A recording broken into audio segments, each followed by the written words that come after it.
Welcome back. So if you watched the last video where we were at the English Racing Dyno Day, we didn't exactly perform how we'd expected. We had an issue with the ignition, and so got the car back to the shop and, had to figure out what was going on with it.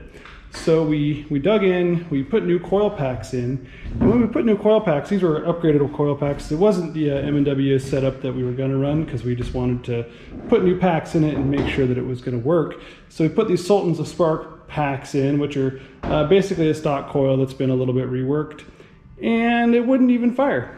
And that was kind of weird, so we had to start digging into it.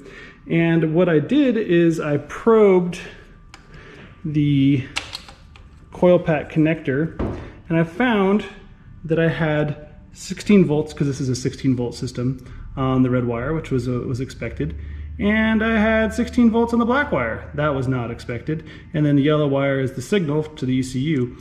Why did I have 16 volts on my ground? So as you can see, the ground is the one from the main harness is actually unpinned and tucked up. I just heat shrinked it, and I ran a new ground directly from the coil to the cylinder head to just kind of bypass. And when I did that, the car started, but a bunch of my sensors stopped working, which was especially odd.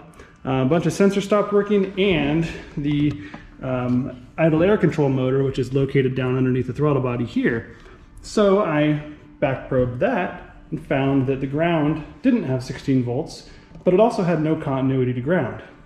So what was actually happening is the coil packs, when they were plugged in, and the sensors that are on that same ground plane were all grounding through something. I don't actually know what, but it had about 60 kiloohms or 60 k ohms of ground resistance, which was enough to allow the factory coil packs to somehow work a little bit, but not great, and a bunch of the sensors to work, but not great. So what it ended up being, down here, there is just a black wire, and this comes out of the harness, and at some point in time this had been disconnected and didn't get reconnected. Something as simple as that, just a ground. So somehow it ran, and somehow it still made over 1,000 horsepower. It made 1,085 horsepower, but it didn't have sufficient grounding. So now we have the coil packs grounded directly to the heads, which is fine. I've got that ground hooked back up, and I'm actually going to run a couple more grounds from each cylinder head to the chassis, just to help a little bit.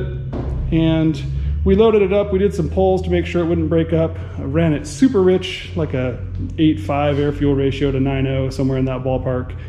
So rich that the wideband actually just flatlines and drops out. It's methanol fuel, so you can run it that rich. And even though it's intercooled, we don't need to run it that rich, specifically because it's intercooled, but we were. And it pulled through it clear up to about 9,000 RPMs.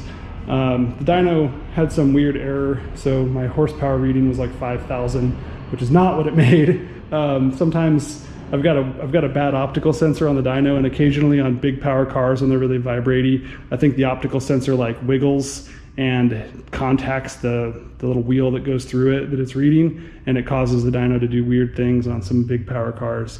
It's not normally an issue on a normal car, but sometimes this 1,000 horsepower plus stuff has some problems. So I didn't get a good dyno number for you, but I do have some great video of the pulls. So enjoy this video, and check out these sweet fireballs this thing makes on D-cell. Like I said, I had it really rich just to make sure that these coils could pull through it. There's a lot of power to be made leaning it out.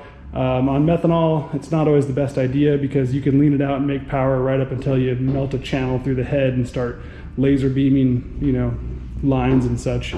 But the point was to figure out what's wrong, and that's what we did. So the car is running good. We're going to get it out to I think there's a carne asada test and tune. That's actually what it's called. I didn't make that up. That's coming up at Woodburn Drag Strip. So I think we're going to take it out to that. And if everything goes well at that, then we're going to take it to Import Face Off. So again, enjoy these videos of this thing doing some monster pulls and making some sweet flames. And we'll see you guys at the drag strip. Thanks for watching. Bye.